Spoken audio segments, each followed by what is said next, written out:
നമ്മൾ ഇൻസ്റ്റാഗ്രാമിൽ എന്തെങ്കിലും ഒരു റീല് കണ്ടു കഴിഞ്ഞാൽ അത് പിന്നെ കാണാമെന്ന് വിചാരിച്ചിട്ട് ഒന്നുകിൽ നമ്മളെ തന്നെ മറ്റേ അക്കൗണ്ടിലേക്ക് സെൻഡ് ചെയ്ത് വെക്കും. ഇല്ലെങ്കിൽ എന്തെങ്കിലും ഒരു ഇൻഫർമേഷൻ കണ്ടെയ്ൻ ചെയ്യുന്ന വീഡിയോ ആണെങ്കിൽ അത് പിന്നീട് ഉപകരിക്കും എന്ന് വിചാരിച്ചിട്ട് അത് വായിച്ച് നോക്കും. അങ്ങനെ ഓരോ റീല് കാണുമ്പോൾ നമ്മൾ ഇതെടുത്ത് അപ്പുറം എടുത്ത് അയക്കും.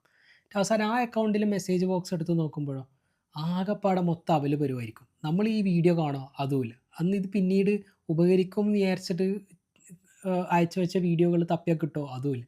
ആകമ്പാടെ മൊത്തം കൊഴഞ്ഞ് മറിഞ്ഞ് ഒരു ഓർഡറും ഇല്ലാതെ അവല് പരുവത്തിൽ കിടക്കുന്നിടാം. ഈ പറഞ്ഞ പോലെയാണ് ഇപ്പോഴത്തെ നമ്മളെ മനുഷ്യന്മാരുടെ ബ്രെയിനിൻ്റെ അവസ്ഥ എന്ന് തോന്നുന്നു. ഒരുപാട് ഇൻഫർമേഷൻസ് ആണ് നമ്മൾ ഒരേ സമയം കൺസ്യൂം ചെയ്യുന്നത്.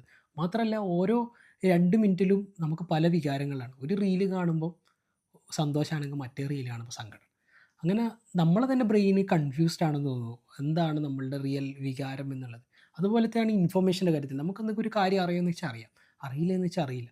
അത്രത്തോളം ഇൻഫർമേഷൻസ് നമ്മൾ കൺസ്യൂം ചെയ്യുന്നുണ്ട്. ഒരു ഓർഡറും ഇല്ലാതെ ഒരു ആവശ്യമില്ലാത്ത കാര്യങ്ങളാണ് എന്നുള്ളതാണ്. എനിക്ക് തോന്നുന്നു കുറേ കൂടി നമ്മൾ കണ്ടൻറ്റുകൾ നമ്മൾ കൺസ്യൂം ചെയ്യുമ്പോൾ അത് കുറേ കൂടി യൂസ്ഫുൾ ആയിട്ട് അല്ലെങ്കിൽ ആവശ്യമുള്ളത് അത്യാവശ്യമുള്ളത് മാത്രം കൺസ്യൂം ചെയ്യണമെന്ന് തോന്നുന്നു. അല്ലെങ്കിൽ ഈ അൺവാണ്ടഡായി നമ്മൾ കൺസ്യൂം ചെയ്യുമ്പോൾ അൺവാണ്ടഡായി ഉള്ള വികാരങ്ങളിലൂടെ നമ്മൾ കടന്നു പോകുമ്പോൾ അത് എന്താ പറയുക താങ്ങാനുള്ള കപ്പാസിറ്റി നമ്മളെ ബ്രെയിനിന് പോലും ഇല്ല എന്നുള്ളതാണ്. അപ്പം കുറേ കൂടി നമ്മൾ ജീവിതത്തിൽ കൺസ്യൂം ചെയ്യുന്ന കാര്യങ്ങളിൽ ഓർഡർ കൊണ്ടുവരേണ്ടതുണ്ട് എന്നുള്ളതാണ്. എത്രത്തോളം ആവശ്യമുള്ളത് കൺസ്യൂം ചെയ്യുന്നുവോ അത്രത്തോളം മനോഹരമായിരിക്കും നമ്മളെ മനസ്സിലെ ഫീഡും ടൈം ലൈനുകളും എന്നുള്ളതാണ്.